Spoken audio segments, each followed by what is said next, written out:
Welcome to Solvetic, your channel to always learn technology easily. Below in the description, you will find useful links we used in this video.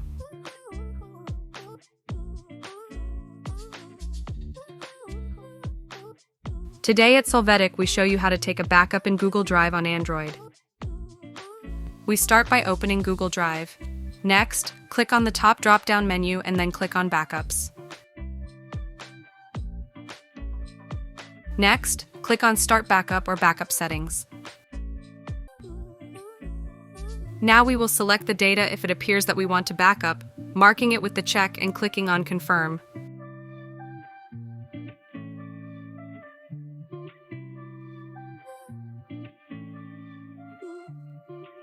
After this, we will have the backup activated and our phone information will begin to be backed up.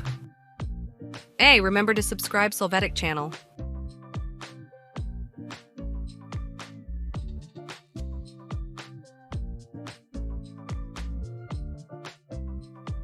We hope it has been helpful for you.